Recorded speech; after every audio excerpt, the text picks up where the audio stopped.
बहुत समय पहले की बात है। घने जंगल के बीचों बीच एक सफेद पत्थर की पट्टी बनी थी, एक रेखा जो दो इलाकों को बांटती थी।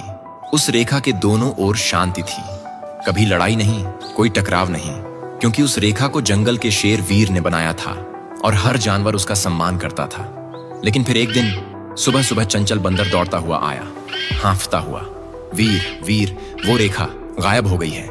सब जानवर इकट्ठा हो गए। जहां सफेद रेखा थी अब वहां कुछ नहीं था, सिर्फ मिट्टी और बहुत सारे पांवों के निशान। वीर गंभीर हो गया। उसने सबको बुलाया और कहा, इस जंगल की शांति को कोई भंग करना चाहता है, लेकिन हमें समझदारी से काम लेना होगा। नन्हू, जो सबसे छोटा और समझदार चूहा था, बोला, मुझे लगता है कोई जानबूझकर हमें आपस में लड़वाना चाहता है। सभी सहमत हुए, लेकिन उस रात चंचल गायब हो गया। सुबह होते ही गजेंद्र पर शक गया। उसी के पैर सबसे बड़े हैं और उन्हीं जैसे निशान रेखा के पास दिखे थे। वीर को भी शक हुआ, पर नन्हू ने कहा, हम बिना सबूत किसी को दोषी कैसे मान लें? नन्हू ने पूरी रात सोचकर एक चाल चली। उसने मिट्टी पर एक नकली रेखा बना दी और झाड़ियों में छिप गया। रात को एक परछाई आई और झुककर रेखा मिटाने लगी। नन्हू चिल्लाया, पकड़ो! वीर और बाकी जानवर दौड़ते आए और जब उस परछाई को रोशनी में देखा गया, सभी चौंक गए। वो कोई और नहीं था, बल्कि शेर खान था। शेर खान बोला, मैं इस जंगल का शेर बनना चाहता था।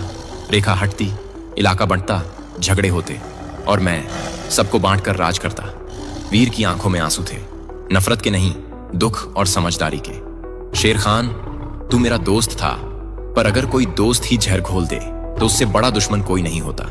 लेकिन वीर ने उसे सजा नहीं दी, बल्कि कहा, तू जिसे तोड़ना चाहता था वही रिश्ता आज तुझे माफ करता है। जा, पर लौट कर मत आना।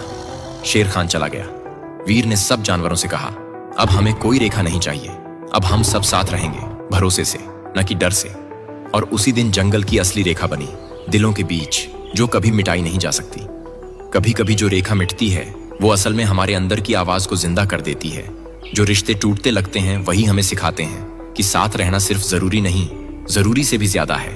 अगर शक में फैसला लोगे तो संबंध टूटेंगे, लेकिन अगर समझ से सोचोगे तो टूटे दिल भी जुड़ सकते हैं।